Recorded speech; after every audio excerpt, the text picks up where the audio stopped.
Hello, and welcome back to Baby Elias's Stories. We now return to Night Watch by Terry Pratchett. Part 13. Lord Albert Selachii didn't much like parties. There was too much politics, and he particularly didn't like this one because it meant he was in the same room as Lord Winder, a man who, deep down, he believed to be a bad sort. In his personal vocabulary, there was no greater condemnation. What made it worse was that, while seeking to avoid him, he also had to try at the same time to avoid Lord Venturi. Their families cordially detested one another. Lord Albert wasn't sure now. What event in history had caused the rift? But it must have been important, obviously. Otherwise, it would be silly to go on like this. Had the Selachii and the Venturi been hill clans, they would have been a feudin' and a fightin'. Since they were two of the city's leading families, they were chillingly, viciously, icily polite to each other whenever social fate forced them together. And right now, his careful orbit of the less dangerously political areas of the damn party had brought him face to face with Lord Charles Venturi. It was bad enough having to campaign with the feller, he thought, without being forced to talk to him over some rather inferior wine. But currently, the party's tides offered no way of escape without being impolite. And curiously, upper-class etiquette in Ankh-Morpork held that, while you could snub your friends any time you felt like it, it was the height of bad form to be impolite to your worst enemy. "Venturi," he said, raising his glass a carefully calculated fraction of an inch. "Selachii," said Lord Venturi, doing the same thing. "This is a party," said Albert. "Indeed. I see you are standing upright." "Indeed. So are you, I see." "Indeed, indeed. On that subject, I notice many others are doing the same thing. Which is not to say that the horizontal position does not have its merits when it comes to, for example, sleeping," said Albert. "Quite so. Obviously, that would not be done here." "Oh, indeed, indeed." Footnote 9. The Selachii and the Venturi made a point, on occasions like this, to talk only about things on which there was no possibility of disagreement. Given the history of the two families, these had become a very small number of things. End footnote 9. A brisk lady in a magnificent purple dress advanced across the ballroom floor, her smile travelling in front of her. "Lord Selachii," she said, proffering a hand. "I hear you have been doing sterling work defending us from the mob." His lordship, on social automatic pilot, bowed stiffly. He wasn't used to forward women, and this one was all forward. However, all safe topics of conversation with a Venturi had been exhausted. "I fear you have the advantage of me, madam," he murmured. "I certainly expect so," said Madam, giving him such a radiant smile that he didn't analyze her actual words. And who is this imposing military gentleman? A comrade in arms? Lord Selachii floundered. He'd been brought up knowing that you always introduce men to women, and this smiling lady hadn't told him her. Lady Roberta Meserole, she said. Most people who know me call me Madam, but my friends call me Bobby. Lord Venturi clicked his heels. He was quicker on the uptake than his comrade in arms, and his wife told him more of the current gossip. Ah, you must be the lady from Genua, he said, taking her hand. I have heard so much about you. Anything good? Said Madam. His lordship glanced across the room. His wife appeared to be deep in conversation. He knew to his cost that her wifely radar could fry an egg half a mile away. But the champagne had been good. Mostly expensive, he said, which didn't sound quite as witty as he intended. She laughed anyway. Perhaps I was witty, he thought. I say, this champagne really is excellent. A woman has to make her way in the world as best she can, she said. May I make so bold as to ask if there is a Lord Meserole? He said. So early in the evening? Said Madam, and laughed again. Lord Venturi found himself laughing with her. My word, he told himself, this wit is a lot easier than I thought. No, of course I meant, he began.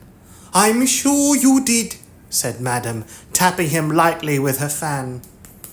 Now, I mustn't monopolize you, but I really must drag both of you away to talk to some of my friends.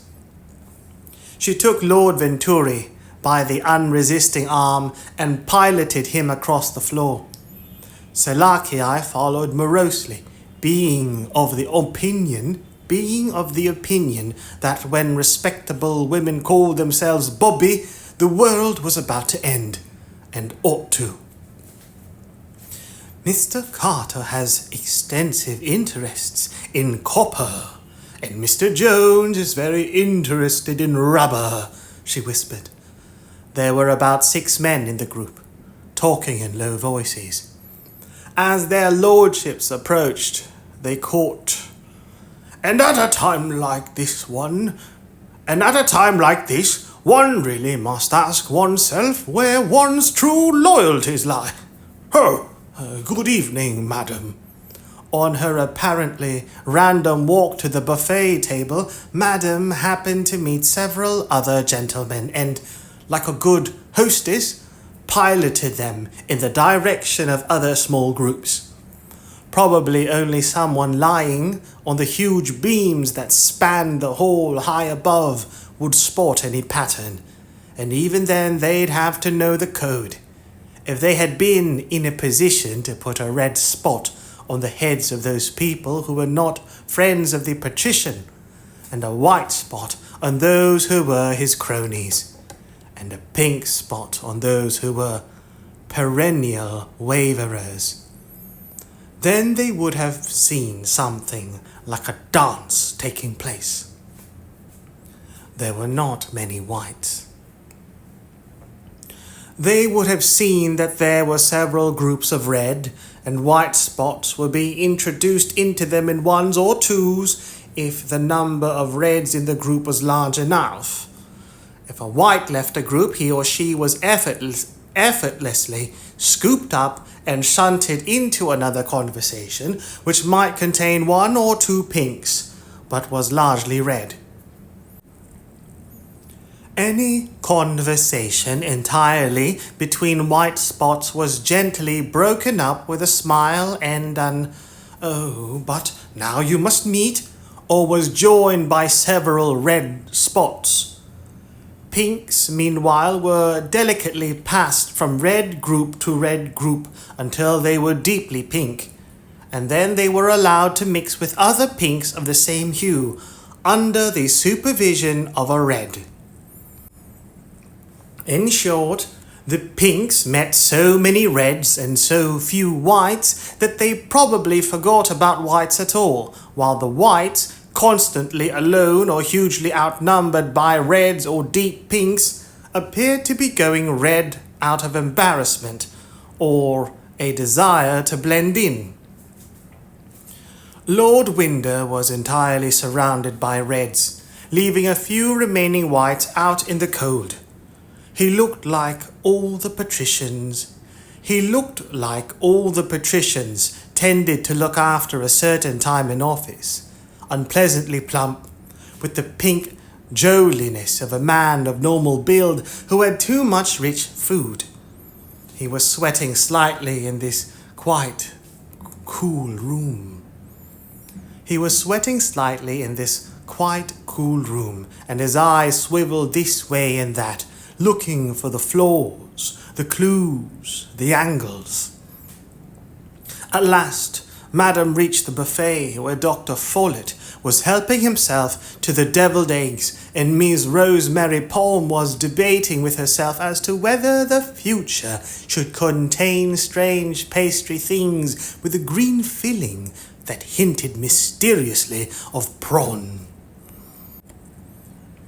"And how are we doing, do we think?" said Dr. Follett, apparently to a swan carved out of ice. "We are doing well," Madam told a basket of fruit. "There's 4, however, that are still proving awkward." "I know the turn," said the doctor. "They'll fall into place, trust me. What else can they do? We're used to this game here. We know that if you complain too loudly when you lose, you might not be asked to play again. But I shall station some stout friends near them, just in case their resolve needs a little bolstering." "He is suspicious," said Miss Palm. "When isn't he?" said Dr. Follett. "Go and talk to him." "Where is our new best friend, Doctor?" said Madam.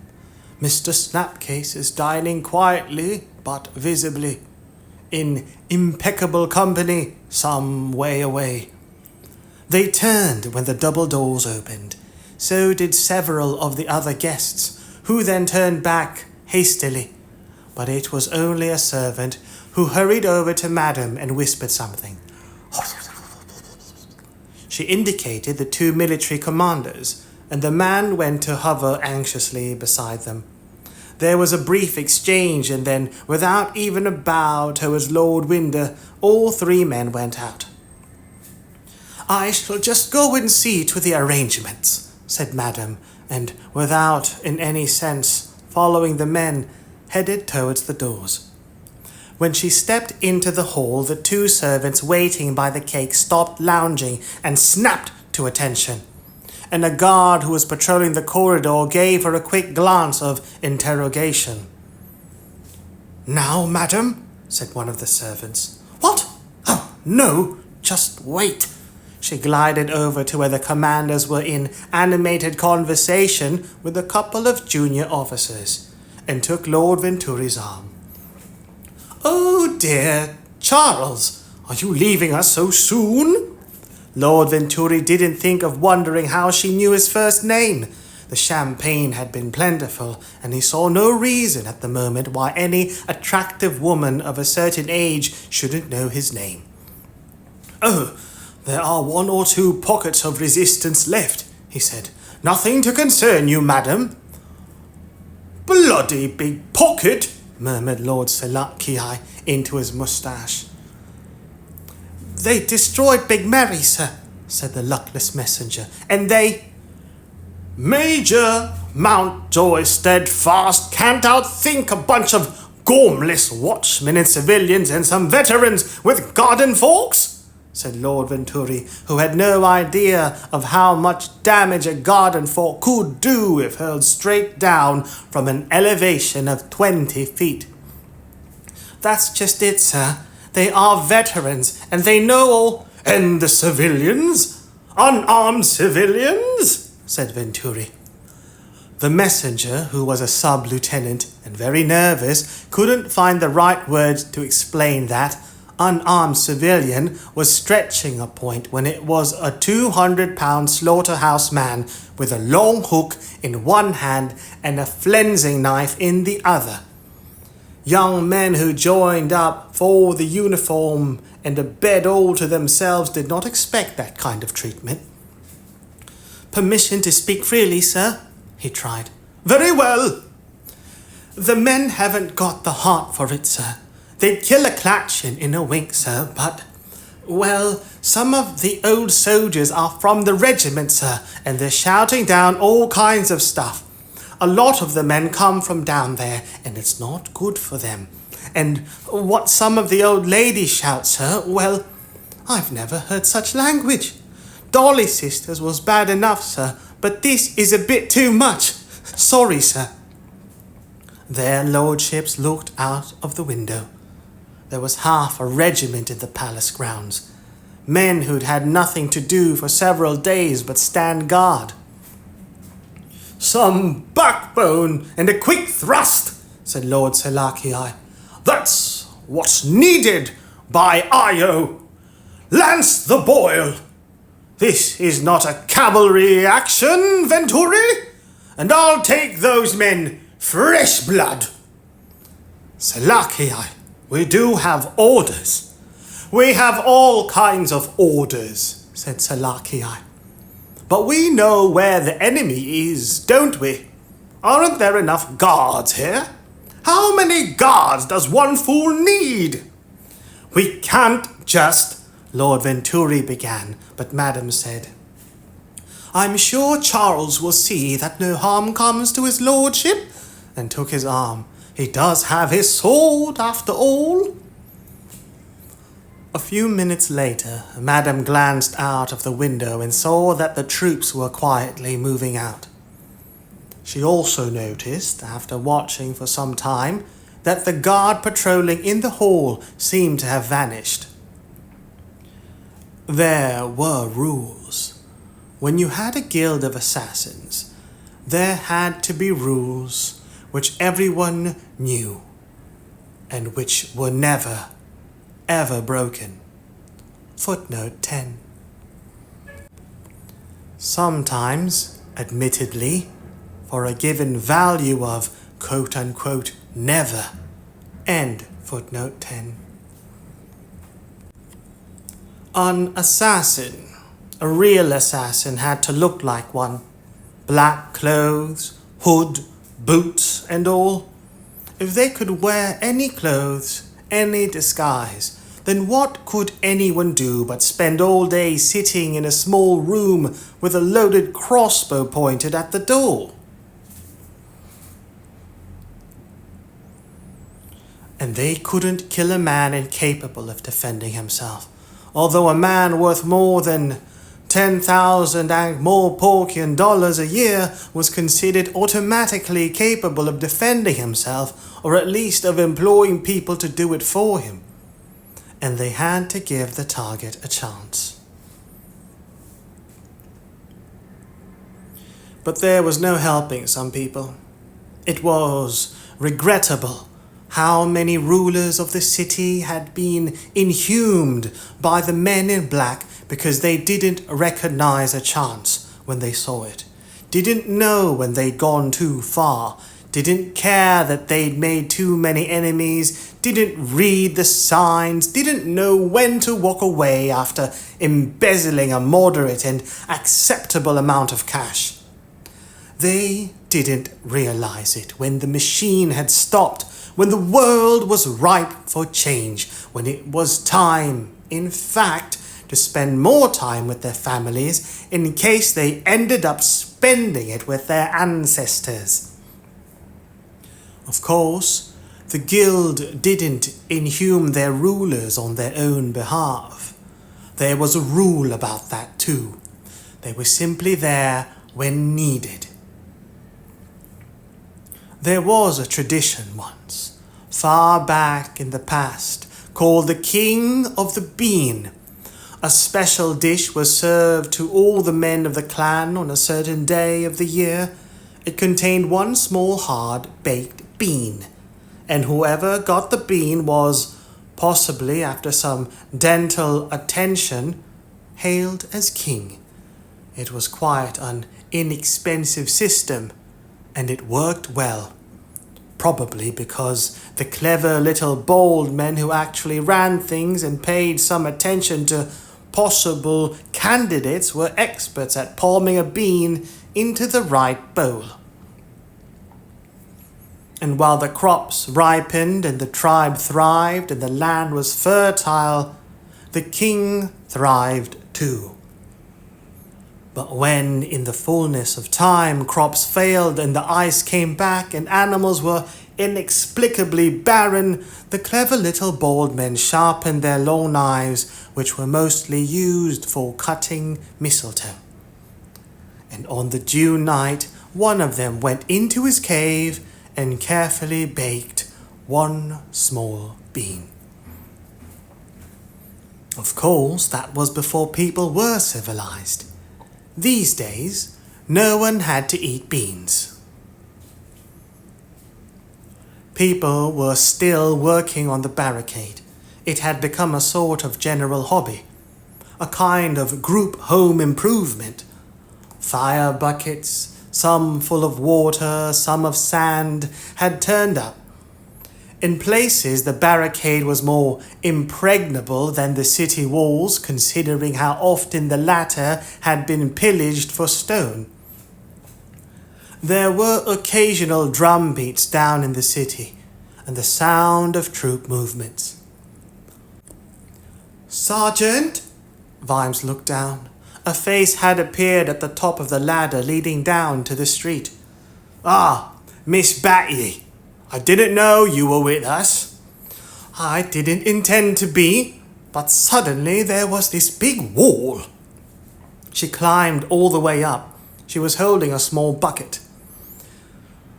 "Dr. Lorne presents his compliments and says, 'How come you haven't beaten up anyone yet?' she said, putting it down. 'He says he's got 3 tables scrubbed, 2 buckets of tar on the boil, 6 ladies rolling bandages, and all he's had to deal with so far is a nosebleed. You've let him down, he says.'" "Tell him, ha ha ha," said Vimes. "I've brought you up some breakfast," said Sandra. And Vimes realized that down below, doing their not very best to remain unseen, were some of the lads. They were sniggering. "Mushrooms," he said. "No," said the girl. "I was told to tell you that since it's tomorrow, you're going to get everything you wished for." For a moment, Vimes tensed, not certain where the world was taking him. "A hard-boiled egg," said Sandra. "But Sam Vimes said you probably like the yolk runny and some toast cut up into soldiers." "Just like he does," said Vimes weakly. "Good guess, that man." Vimes tossed the egg up into the air, expecting to catch it when it came down. Instead, there was a noise like scissors closing, and the air rained runny yolk and bits of shell, and then it rained arrows. The noise level of the conversation had gone up. Madam moved in on the group around Lord Winder. Magically, within 10 seconds, they were left alone, as all the other people in the group saw people across the room that they really had to talk to. "Who are you?" said Winder, his eyes surveying her with that care a man takes when he fears that a woman is carrying concealed weaponry. "Madame Roberta Meserole, my lord." "The one from Genua," Winder snorted, which was his attempt at a snigger. "I've heard stories about Genua." "I could probably tell a few more, my lord," said Madame. "But right now, it's time for the cake." "Yeah, said Winder. Do you know we got another assassin tonight? They keep trying, 11 years, and still they try. But I get 'em every time. Sneak about through they may. Well done, my lord, said Madam. It did help that he was an unpleasant person, ugly clear to the bone. In some ways, it made things easier. She turned and clapped her hands. Surprisingly, this small noise caused a sudden cessation in the chatter. The double doors at the end of the hall opened, bong, and 2 trumpeters appeared. They took up positions on either side of the door. Stop him! Winder yelled and ducked. His 2 guards ran down the hall and grabbed the trumpets from the frightened men. They handled them with extreme care, as if expecting them to explode or issue a strange gas. Poison darts, said Winder in a satisfied voice. Can't be too careful, madam. In this job, you learn to watch every shadow. All right, let 'em play, but no trumpets. I hate tubes pointed at me. There was some bewildered conversation at the other end of the hall, and then the bereft trumpeters stood back and whistled as best they could. Lord Winder laughed as the cake was pushed in. It was in tiers, about man-height, and heavily iced. Lovely, he said as the crowd clapped. I do like some entertainment at a party. And I cut it, do I? He took a few steps back and nodded at the bodyguards. Off you go, boys, he said. The sword stabbed into the top tier several times. The guards looked at Winder and shook their heads. There's such a thing as dwarves, he said. They stabbed at the second layer. Again, meeting no more resistance that can be offered by dried fruit and suet and a crust of marzipan with sugar frosting. Suet, the hard fat about the kidneys and loins in beef and mutton that yields tallow. Suet. They stabbed at the second layer again. They stabbed at the second layer, again meeting no more resistance than can be offered by dried fruit and suet and a crust of marzipan with sugar frosting. He could be kneeling down, said Winder. The audience watched, their smiles frozen. When it became clear that the cake was solid and unoccupied, the food taster was sent for. Most of the guests recognized him. His name was Spy Mold. He was said to have eaten so much poison in his time that he was proof against anything, and that he ate a toad every day to keep in condition. It was also rumored that he could turn silver black by breathing on it. He selected a piece of cake and chewed it thoughtfully, staring intently upwards while he did so. He said after a while. Well, said Winder. Sorry, me lord, said Spy Mold. Nothing. I thought there was a touch of cyanide there, but no luck. It's just the almonds. No poison at all, said the patrician. You mean it's edible? Well, yes. It'd be all the better for some toad, of course, but that's just one man's opinion. Perhaps the servants can serve it now, my lord, said Madam. Don't trust servants serving food, said Winder. Sneaking about. Could slip something in. Do you mind if I do it then, my lord?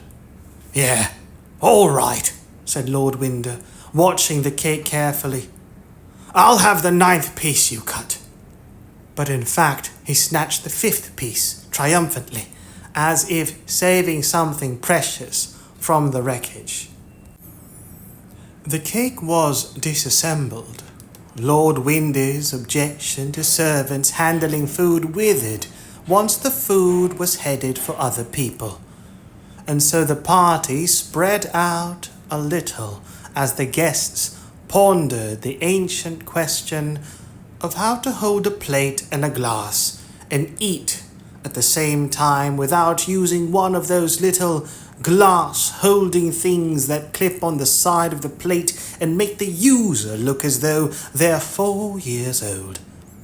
This takes a lot of concentration, and that might have been why everyone was so curiously self-absorbed. The door opened. A figure walked into the room. Cluck, cluck, cluck, cluck. Winder looked up, over the top of his plate. It was a slim figure, hooded and masked, all in black. Winder stared. Around him the conversation rose, and a watcher above might have noticed that the drift of the party tides was such that they were leaving a wide empty path, stretching from the door all the way to Winder, whose legs didn't want to move. As it strolled towards him, the figure reached both hands behind it and then came back, each holding a small pistol bow. There were a couple of small tick noises, and the bodyguards collapsed gently towards the floor. Then it tossed the bows behind it and kept coming. Its footfalls made no sound. "Bourbon?"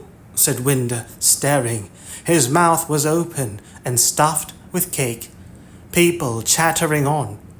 Somewhere someone had told a joke. There was laughter, perhaps a shade shriller than might normally be the case. The noise level rose again. Winder blinked. Assassins didn't do this. They snuck around. They used the shadows. This didn't happen in real life. This was how it happened in dreams. And now the creature was in front of him. He dropped his spoon. Clunk!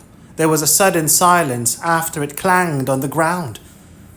There was another rule. Wherever possible, the inhumed should be told who the assassin was and who had sent him. It was felt by the guild that this was only fair. Winder did not know this, and it was not widely advertised. But nevertheless, in the midst of terror, eyes wide, he asked the right questions. "Who sent you?"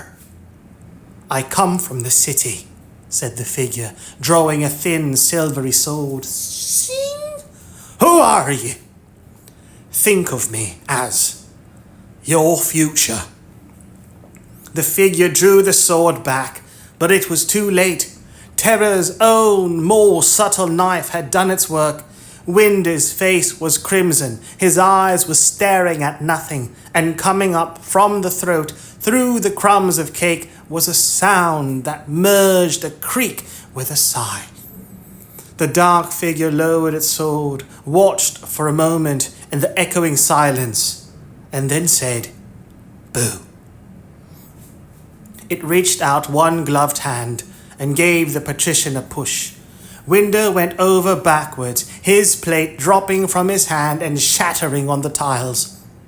The assassin held his bloodless sword at arm's length and let it drop on the floor beside the corpse.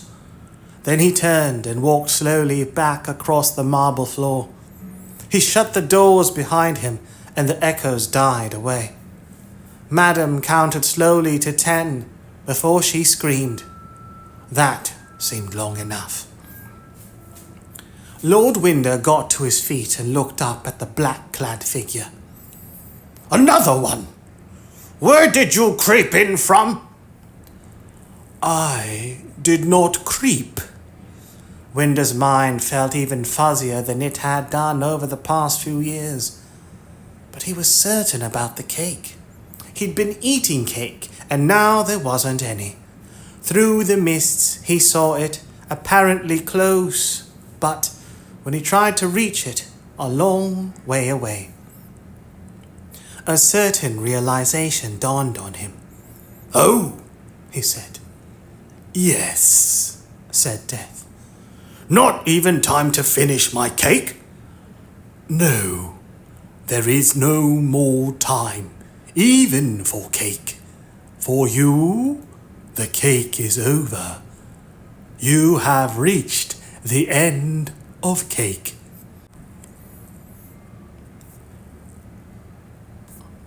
A grapnel thudded into the wall beside Vimes. There were shouts along the barricade. More hooks snaked up and bit into the wood. Another rain of arrows clattered on the roofs of the houses. The attackers weren't ready to risk hitting their own side, but arrows were snapping and bouncing in the street below. Vimes heard shouts and the clang of arrows on armor. The sound made him turn.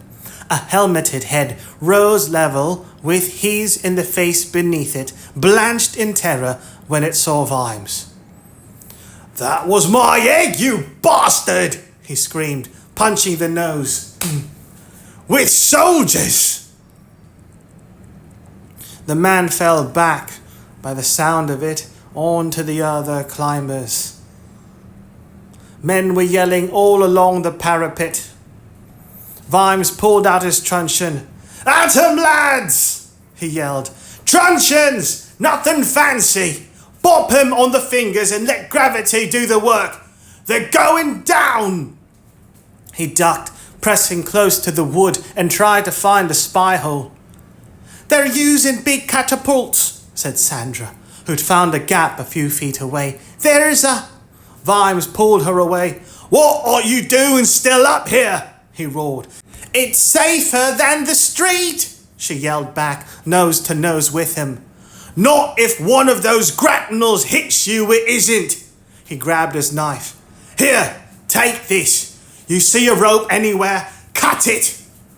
He scurried along behind the shelter of the wobbling parapet, but the defenders were doing very well.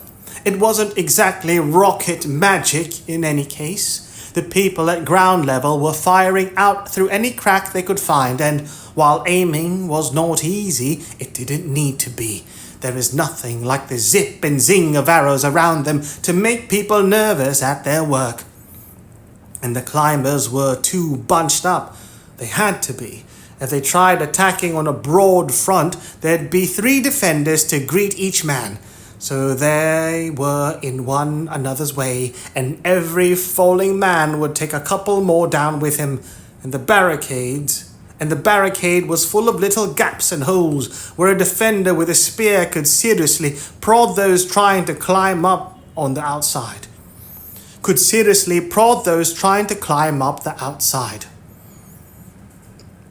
This is stupid, Vimes thought. It'd take 1,000 men to break through, and that'd only be when the last 50 ran up the slope, made of the bodies of all the rest of them. Someone out there is doing the old hit them at their strongest point to show 'em we mean business thinking.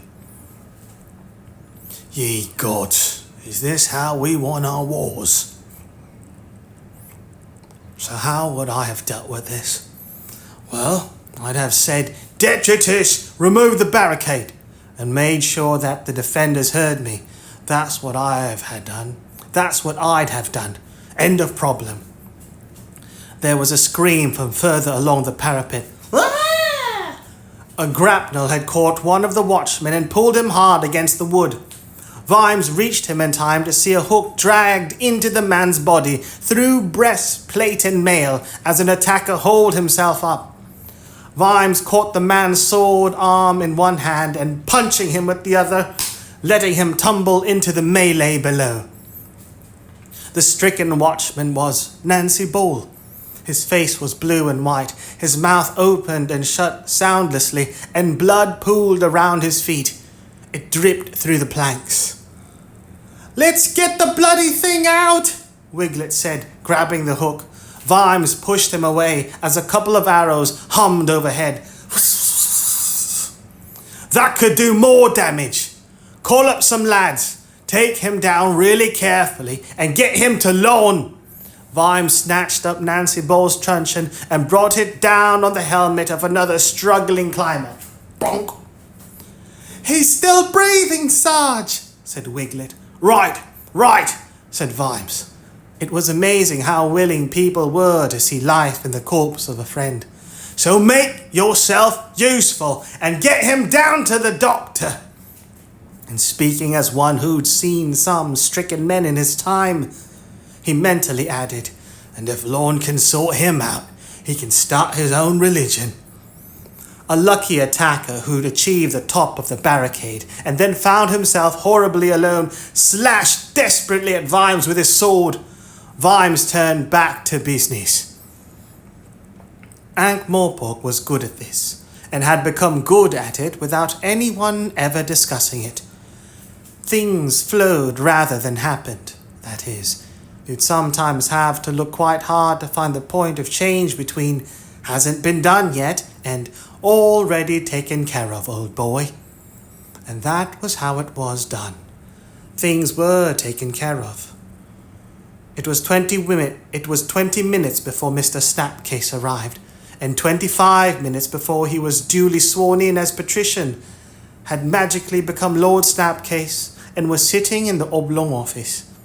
This included the 1-minute silence for the late Lord Winder, whose body had been taken care of.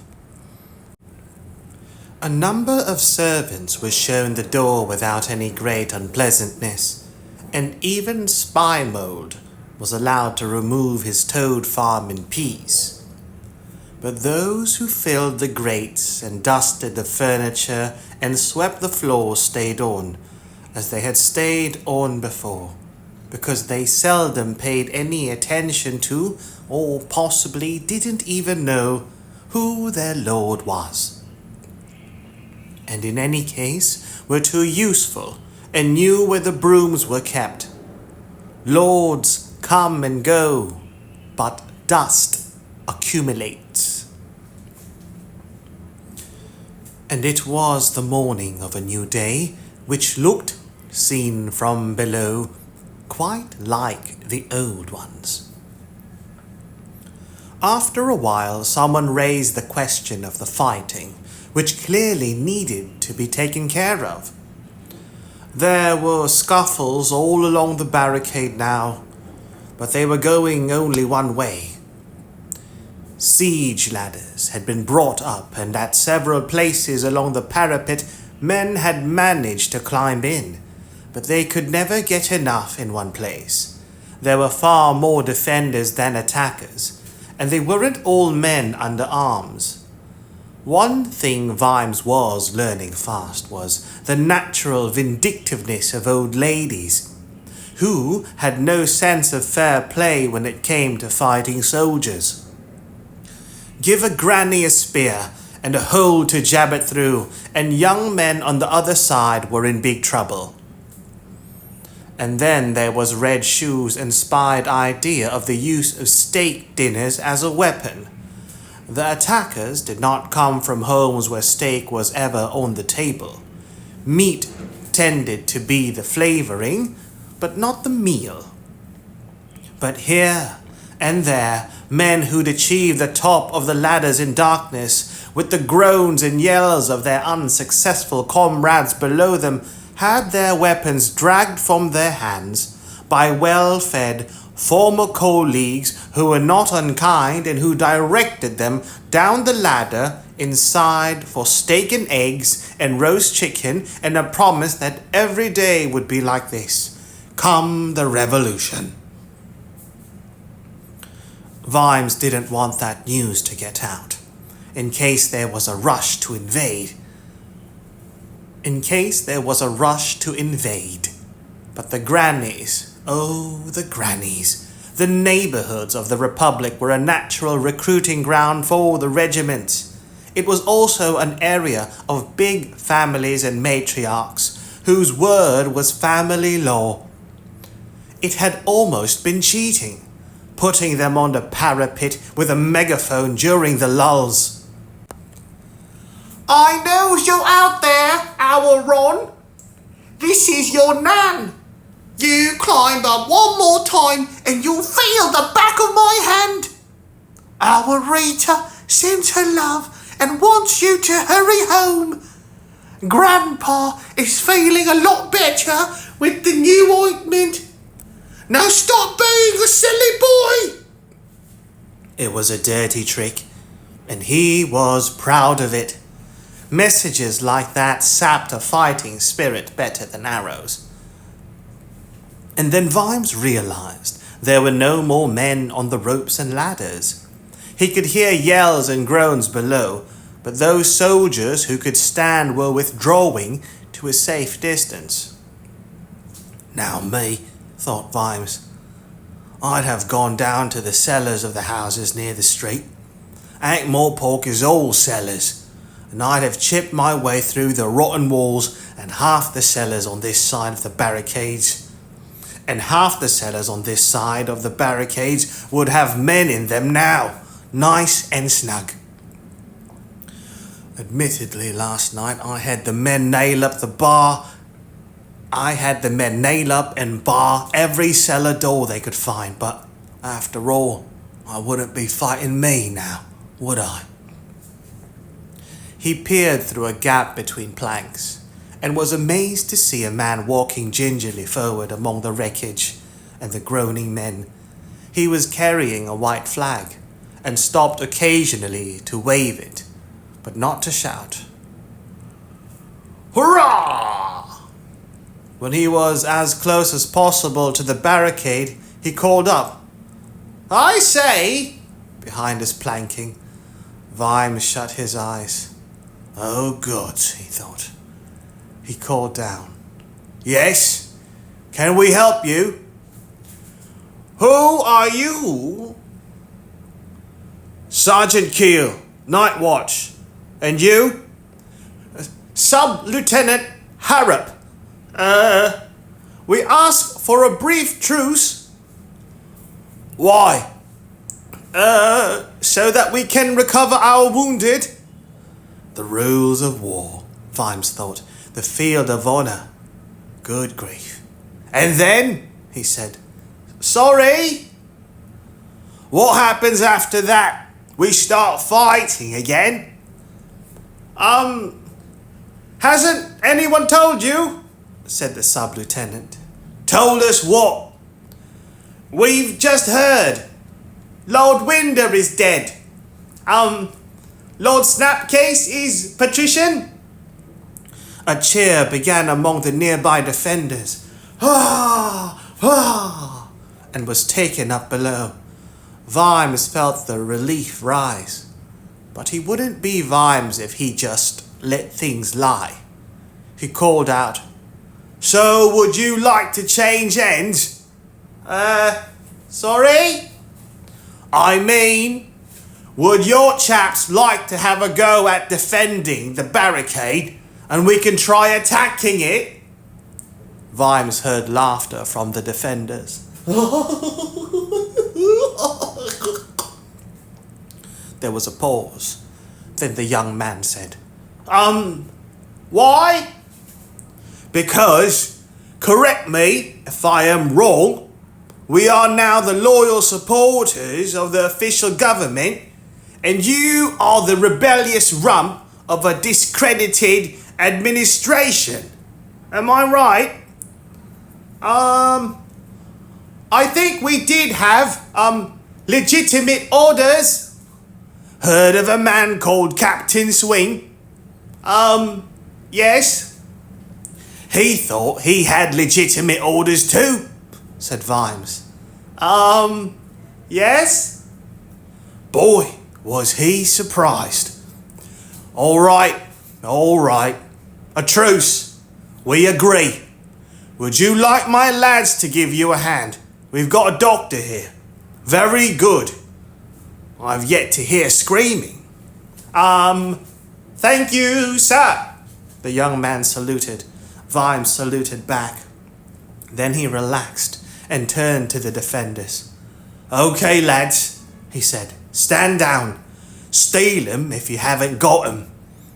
He shinned down the ladder. Well then, that was it. it was over. Ring out the bells. Dance in the streets.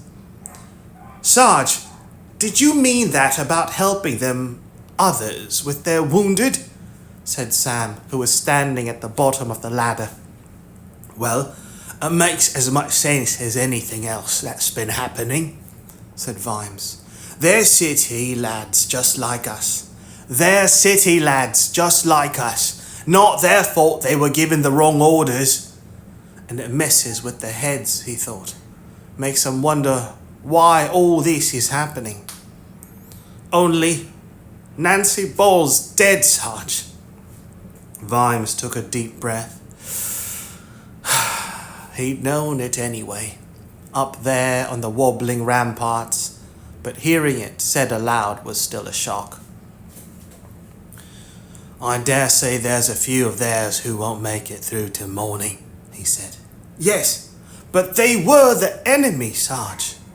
It's always worth thinking about who your enemy really is, said Vimes, tugging at the barricade. How about the man who's trying to stick a sword into you? Said Vimes. That's a good start, said Vimes, but there are times when it pays to be a little less tightly focused. In the oblong office, Snapcase put his hands together and tapped his front teeth with his forefingers. Quite a lot of paperwork was spread in front of him. What to do, he said thoughtfully. A general amnesty as usual, my lord, said Mr. Slant. Mr. Slant, as head of the Guild of Lawyers, had advised many leaders of the city. He was also a zombie, although this had, if anything, benefited his career. He was precedent. He knew how things should go. Yes, of course, said Snapcase. A clean start. Of course. No doubt there is a traditional form of words. In fact, my lord, I happen to have a copy right here. Yes. Tell me about this barricade, though, will you? The one that was still standing? He looked up at the crowd assembled in the office. You know about that, sir, said Follett. I do have my own informant, you know, said Snapcase. It has caused rather a stir, has it not? Some fellow put together a rather smart defense force, cut us off from the vital organs of the city, broke up Captain Swing's organization, and has withstood the best attacks that could be made against him. And he is a sergeant, I hear? May I suggest that a promotion is in order? Said Madam. I was thinking exactly the same thing, said Snapcase, his little eyes gleaming. And then there is the question of his men. Loyal, are they? Apparently, sir, said Madam. She exchanged a puzzled glance with Dr. Follett. Snapcase sighed. On the other hand, a soldier can hardly be punished for loyalty to a senior officer, especially in these difficult times. There is no reason to take formal action against them. Eyes met again. They all felt it, the sense of the world slipping. But not Keel, however, said Snapcase, standing up and removing a snuff box from his waistcoat pocket. Think about it, I pray you. What ruler could tolerate the existence of such a man? He did all that in just a few days. I dread to think what he might take it into his head to do tomorrow. These are delicate times. Are we to be hostage to every whim of a mere sergeant? We do not need someone like Keel doing things his way. Besides, you know, the particulars could have been useful to us, suitably re-educated, obviously. I thought you said you wanted to promote him, said Dr. Follett, bluntly. Lord Snapcase took a pinch of snuff and blinked once or twice. Yes, he said. Promote him, as they say, to glory. The crowd in the room was silent. One or two of its members were horrified. Some were impressed. You didn't stay at the top in Ankh-Morpork without developing a certain pragmatic approach to life. And Snapcase seemed to have got a grip on that with commendable speed. The barricade is coming down, said the patrician, shutting the snuff box with a click.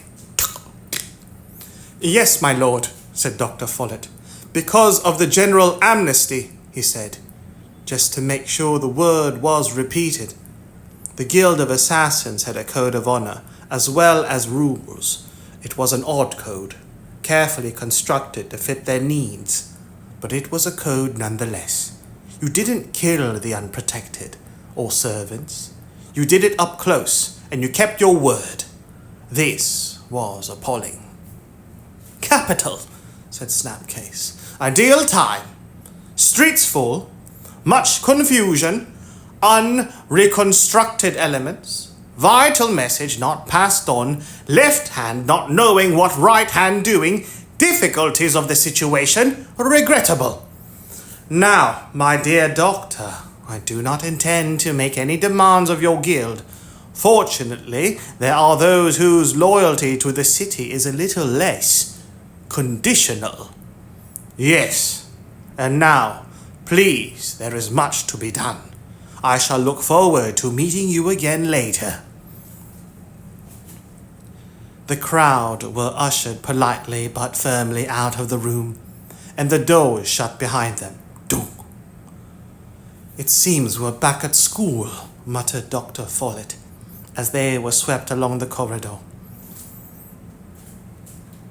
Ave, duci novo, similis duci seneci, murmured Mr. Slant, dryly, as only a zombie can manage.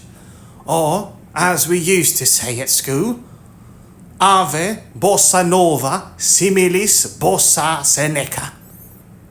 He gave a little schoolmasterly laugh. He felt at home with dead languages. Of course, grammatically, that is completely. And that means, said Madam. Here comes the new boss, same as the old boss, muttered Dr. Follett. I counsel patience, said Slant. He's new in the job. He may settle into it. The city is good at working around problems. Give him time. And we want someone who is decisive, said someone in the hurrying crowd. We wanted someone who decides the right things, said Madam. She elbowed her way to the front of the crowd, hurried down the main staircase, and darted into an anteroom. Mrs. Palm stood up as she came in. Have they? She began. Where's Havelock? Madam demanded. Here, said Veterinary, detaching himself from a shadow by the curtains. Take my coach. Find Keel. Warn him. Snapcase wants him dead. But where is? Madam pointed a threatening, trembling finger. Do it now, or receive an aunt's curse. When the doors were shut, Lord Snapcase stared at them for some moments, and then pressed the bell for his chief secretary. The man insinuated himself into the room via the private door. Everyone is settling in, said Snapcase. Yes, my lord. There are a number of matters for your attention. I am sure people would like to believe there are, said Snapcase, leaning back in the chair. He shifted his weight from side to side. Does this thing swivel? I believe not, sir, but I shall have a skilled swiveller here within the hour. Good. Now what was the other thing? Oh, yes. Tell me, are there any up-and-coming men in the Guild of Assassins? I am sure there are, my lord. Would you like me to prepare dossiers on, say, 3 of them? Do it. Yes, my lord. My lord, various people are urgently seeking an audience with. Let them wait. Now that we have the patricianship, we mean to enjoy it. Snapcase drummed his fingers on the edge of the desk for a moment, still staring at the doors. Then he said, "My inaugural speech is prepared." "Very sorry here, unexpected death, window, overwork, new direction, etc. Keep best of old while embracing best of new. Beware dangerous elements. Sacrifices must be made, etc. Pull together. Good of city?" "Exactly, sir." "And that I was particularly sad to hear tragic death, Sergeant Keel. Hope that fitting memorial to him would be the uniting of citizens of all shades of opinion in an effort to etc., etc." The secretary made a few notes. "Quite, sir," he said. Snapcase smiled at him. "I expect you're wondering why I've taken you on, even though you worked for my predecessor, eh?" he said. "No, sir," said the secretary, without looking up. He wasn't wondering, firstly, because he had a pretty good idea, and secondly, because there were, in any case, things he found it safest not to worry about. "It is because I recognize talent whenever it presents itself," said Snapcase. "It is good of you to say so, sir," said the secretary smoothly. "Many a rough stone can be polished into a gem." "Exactly, my lord," said the secretary, and he was thinking exactly, my lord too, because he'd also found there were things he found it safest not to think either, and these included phrases like, "What a little tit." "Where's my new captain of the guard?" "I believe Captain Carcer is in the rear courtyard, my lord, exhorting the men in no uncertain terms." "Tell him I want to see him here now," said Snapcase. "Certainly, sir." The barricade was taking some while to dismantle. Chair legs and planks and bedsteads and doors and balks of timber had settled into a tangled mess. Since every piece belonged to someone, and Ankh-Morpork people care about that sort of thing, it was being dismantled by collective argument. This was not least because people who had donated a three-legged stool to the common good were trying to take away a set of dining chairs and similar problems. And then there was the traffic. Carts that had been held up outside the city were trying to make their way to their destinations before eggs hatched or milk got so rotten it could get out and walk the rest of the way.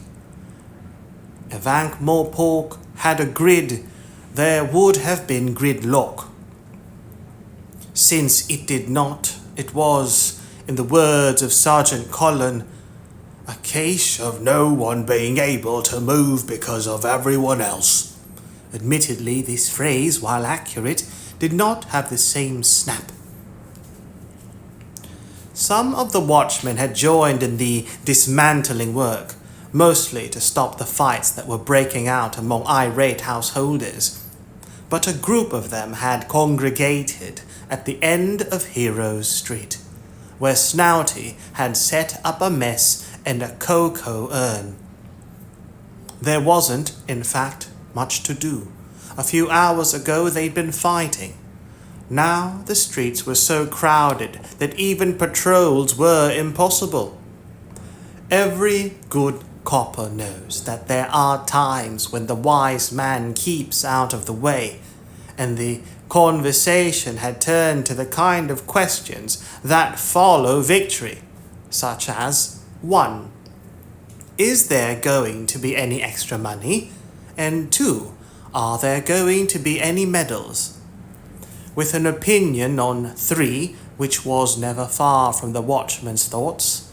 Are we going to get into trouble about this? An amnesty means we ain't, said Dickens. It means everyone pretends nothing really happened. All right then, said Wiglet. Are we going to get medals? What I mean is, if we've been, he concentrated, valiant defenders of freedom, that sounds like medal time to me. I reckon we should simply have barricaded the whole city, said Cullen. Yeah, Fred, said Snouty, but then that'd mean the bad people would be in here with us. Right, but we'd be in charge, said Fred. Sergeant Dickens puffed on his pipe and said, Lads, you're just flapping your mouths. There's been fighting, and here you are with all your arms and legs and walking around in the gods' good sunlight. That's winning, that is. You've won, see? The rest is just gravy. No one spoke for a while, until young Sam said, But Nancy Ball didn't win. We lost 5 men in all, said Dickens. 2 got hit by arrows, 1 fell off the barricade, and 1 cut his own throat by accident. It happens. They stared at him. Oh, you thought it didn't? Said Dickens. You get a lot of worried people and edged weapons and a lot of scurrying all in one place. You'd be amazed at the casualties you can get even when you're 50 miles from an enemy. People die. Did Nancy Ball have a mum? Said Sam. He was brought up by his gran, but she's dead, said Wiglet. No one else. Dunno, he never talked about them. He never talked about anything much, said Wiglet. What you do is, you have a whip round, said Dickens firmly. Wreath, coffin, the lot. You don't let anyone else do it. And another thing. Vimes sat a little way from the men, watching the street. There were groups of former defenders and veterans and watchmen everywhere.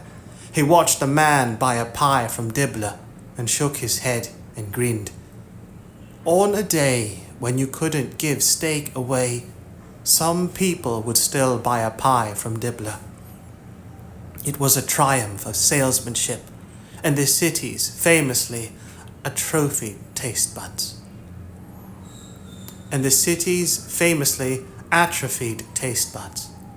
The song began. Whether it was a requiem or a victory, chant, he didn't know. But Dickens started it, and the rest joined in, each man singing as though he was all by himself and unaware of the rest. See the little angels rise up high. Others were picking up the tune.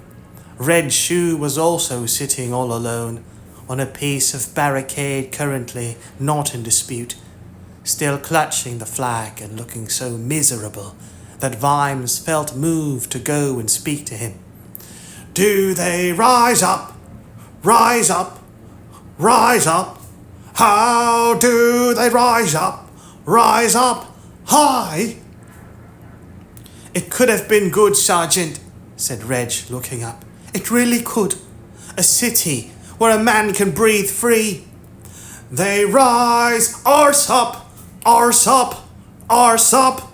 See the little angels rise up high.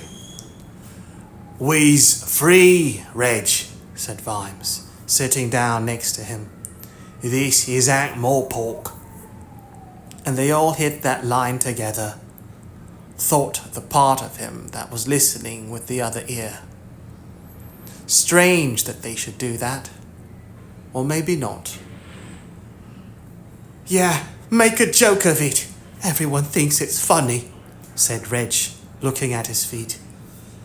I don't know if this'll help, Reg, but I didn't even get my hard-boiled egg, said Vimes.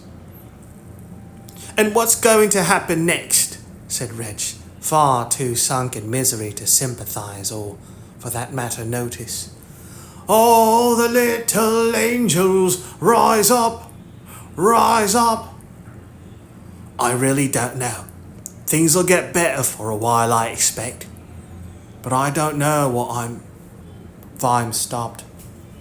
On the far side of the street, oblivious of the traffic, a little, wizened old man was sweeping dust out of a doorway. Vimes stood up and stared. The little man saw him and gave him a wave. And at that moment, yet another cart rumbled down the road, piled high with former barricade. Vimes flung himself flat and stared between the legs and wheels. Yes, the slightly bandy legs and the battered sandals were still there, and still there too when the cart had passed, and still there when Vimes started to run across the street, and may have been there when the unregarded following cart almost knocked him over, and were completely not there when he straightened up. He stood where they had been in the busy street on the sunny morning and felt the night sweep over him. He felt the hairs stand up on his neck. The conversation around him grew louder, became a clamor in his ears, and the light was too bright. There were no shadows, and he was looking for shadows now. He dodged and jinked across the street to the singing men and waved them into silence. Get ready, he growled. Something's going to happen. What, Sarge? Something not good, I think. An attack, maybe. Vimes scanned the streets for... what? Little old men with brooms? If anything, the scene was less menacing than before the Troubles, because now the other shoe had dropped. People weren't standing around waiting for it anymore. There was a general bustle. No offence, Sarge, said Dickens, but it all looks peaceful enough to me. There's an amnesty, Sarge. No one's fighting anyone. Sarge! Sarge! They all turned. Nobby Nobbs was sidling and skipping down the street. They saw his lips shape a message, completely drowned out by the squeals from a wagon load of pigs. Lance Constable Sam Vimes looked at the face of his sergeant. Something is wrong, he said. Look at Sarge. Well, what? Said Fred. A giant bird's going to drop out of the sky or something? There was a thud and a gasp from Wiglet. An arrow had hit him in the chest and had gone right through. Thunk. Another one smacked into the wall above Vimes's head, showering dust. In here! He yelled. The door to the shop behind them was open, and he plunged through. People piled in behind him. He heard the noise of arrows outside. 1 or 2 screams. Ah! Amnesty, Sergeant? He said. Outside, the rumbling carts had stopped, blocking out the light of the bull's-eye panes of the shop windows and temporarily shielding it. There's got to be some idiots, said Dickens. Rebels, maybe. Why? There were never that many rebels. We know that. Anyway, they won. Now there was shouting outside, beyond the carts. Nothing like a cart for blocking the road. Counter-revolutionaries, then? Dickens suggested. What? People who want to put Winder back in charge? Said Vimes. Well, I don't know about you, but I'd join. He looked around the shop. It was packed wall to wall. Who are all these people? You said, in here, Sergeant, said a soldier. Yeah, and we didn't need telling because it was raining arrows, said another soldier. I didn't mean to come, but I couldn't swim against the tide, said Dibbler. I want to show solidarity, said Reg. Sarge! Sarge! It's me, Sarge! Said Nobby, waving his hands. A firm, authoritative voice, thought Vimes. It's amazing the trouble it can get you into. There were about 30 people crowded into the shop, and he didn't recognize half of them. "Can I help any of you gentlemen?" said a thin, querulous little voice behind him. He turned and saw a very small, almost doll-like old lady, all in black, cowering behind her counter. He looked desperately at the shelves behind her. They were piled with skeins of wool. I don't think so," he said. "Then, do you mind if I finish serving Mrs. Soupson? 4 ounces of grade 2 ply, was it, Mrs. Soupson?"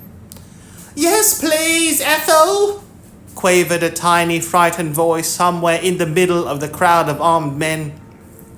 "We'd better get out of here," muttered Vimes. He turned to the men and waved his hands frantically to suggest that, as far as possible, no one should upset any old ladies.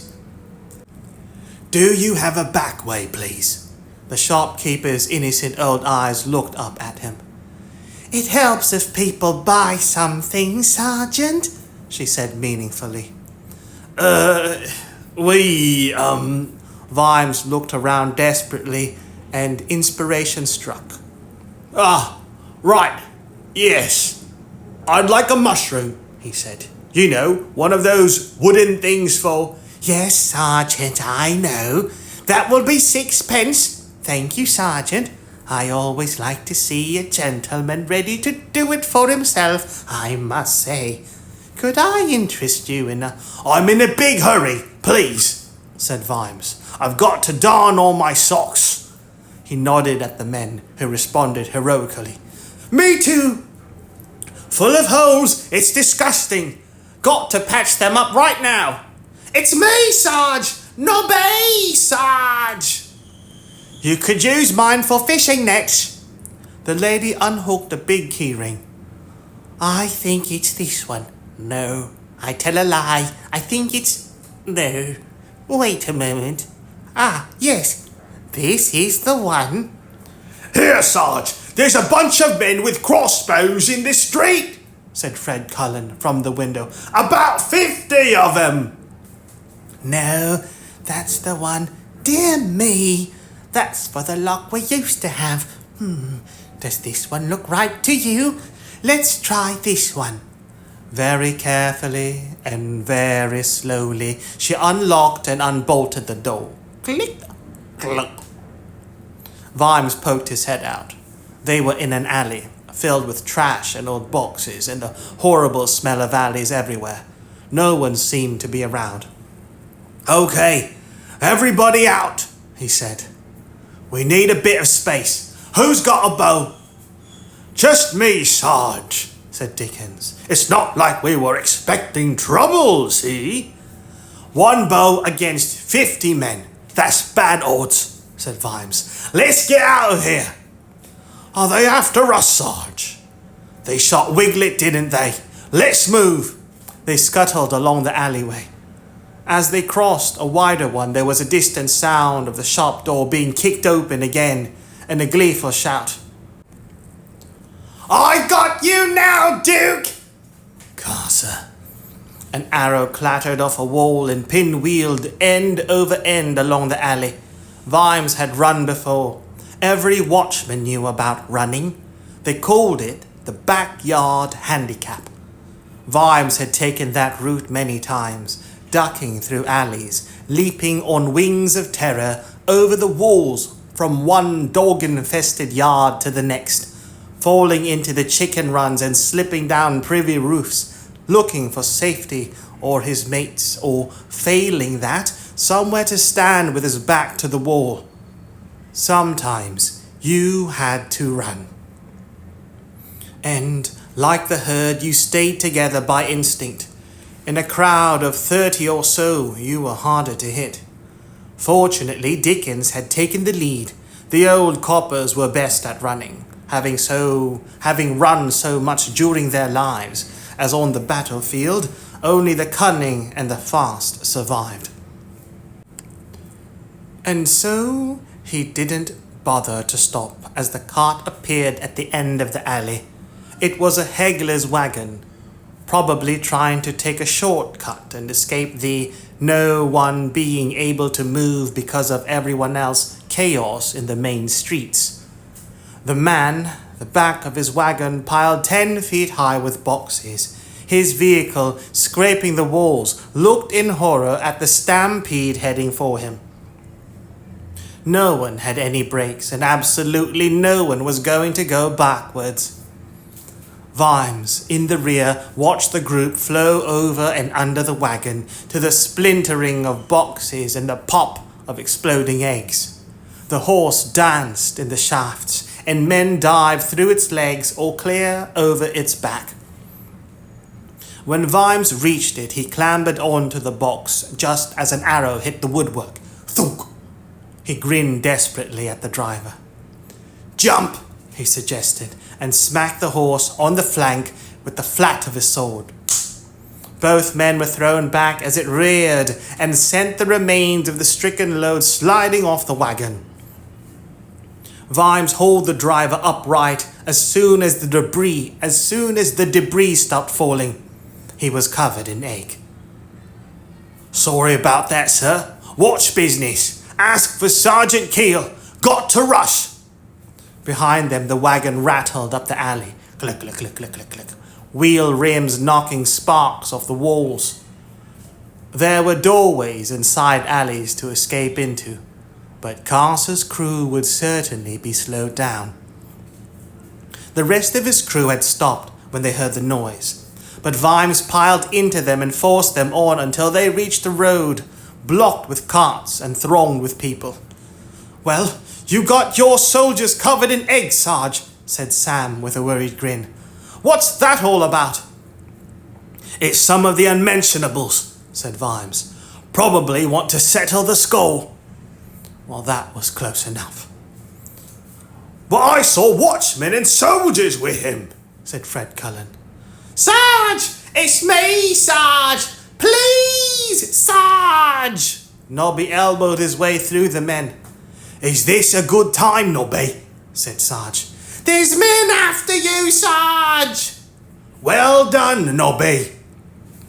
"Carcer, Sarge. He's got a job with Snapcase, captain of the Palace Guard, Sarge. And they're gonna get you. Snapcase told him to, Sarge. My mate Scratch and Sniff is the underboot boy at the palace, and he was in the yard and heard him talking, Sarge." I should have known, Vimes thought.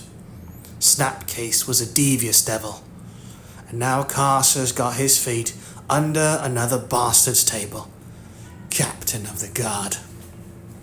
"I haven't been making a lot of friends lately," said Vimes.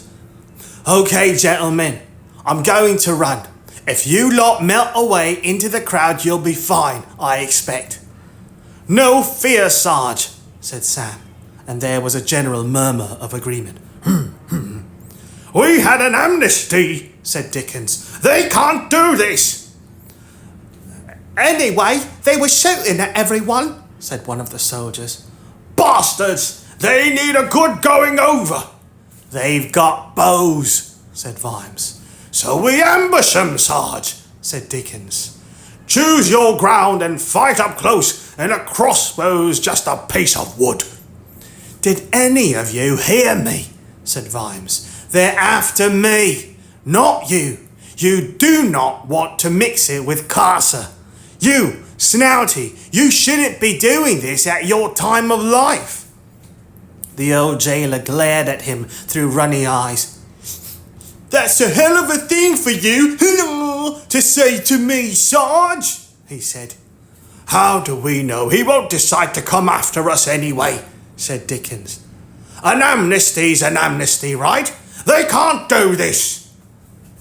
There was a general chorus on the lines of, "Yeah, that's right." It's happening, Vimes thought. They are talking themselves right into it.